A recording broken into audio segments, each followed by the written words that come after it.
연일 고생이 많으십니다. 임미애입니다. 제가 의정 갈등으로 인한 의료 위기 상황에 대해서 여러 질의가 3일 동안 있었는데요.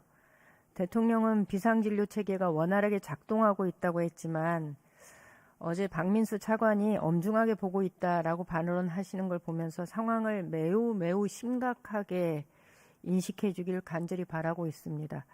원래 질의는요, 제가 3차 의료기관을 갖지 못하고 전국에서 치료 가능 사망률이 가장 높은 지역, 경북 북부권, 영주, 영양, 봉화, 안동, 예천, 의성, 청송, 상주, 문경, 울진, 영덕. 이 지역의 국민들의 마음을 담아서 경북 도내 공공의대 신설을 촉구하는 질의를 하고 싶었습니다. 그런데 제가 앉아 있으면서 마음을 바꿨습니다. 국민들이 작금의 의료 상황에 너무 화가 나 있는 상황인데 지역의 현안도 중요하긴 하지만 어쩌면 지금 이 시간도 가족을 받아주는 병원을 찾아서 이 병원 저 병원 문을 두드리며 발을 동동 구르고 있을 환자들과 가족들을 생각하니까 우선은 이 상황을 수습하는 것이 먼저 아닌가라는 생각이 들었기 때문입니다. 오늘 기사에 보니까요. 국립중앙의료원과 이대 목동병원, 여의도 성모병원이 응급실 운영 중단 등을 검토하고 있다는 기사가 있습니다. 강원대병원과 세종 충남대병원, 건국대 충주병원 등은 이미 주말이나 야간 단축 운영에 들어갔다고 합니다.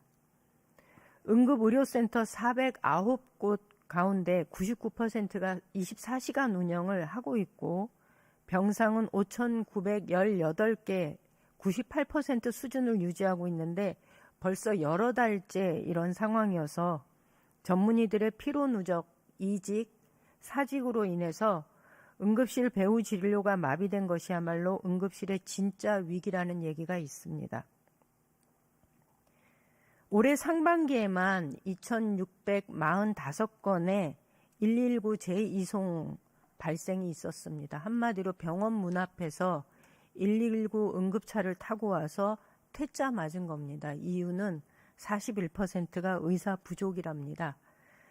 이러한 상황에서 정부 해법은 군의관과 공보의 239명을 투입하겠다고 발표를 했고요.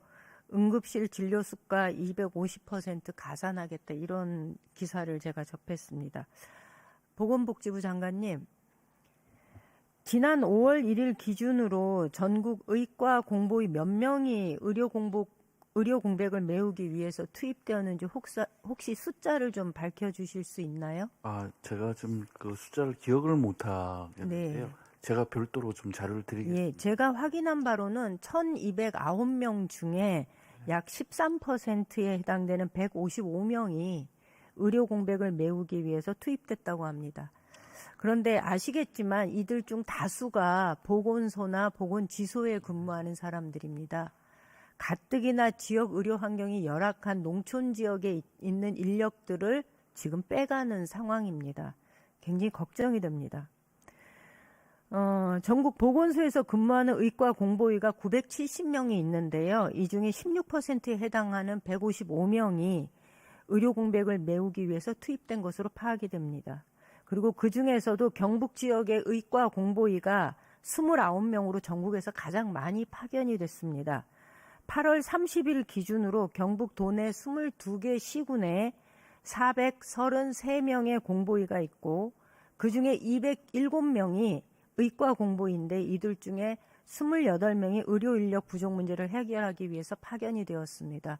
제가 살고 있는 의성군에서도 15명의 공보의가 있는데 3명이 지금 파견이 되고 있습니다. 이들이 언제 돌아올지 잘 모르겠습니다. 그런데 농촌 지역에서 공보의는요, 가족과 같은 존재입니다.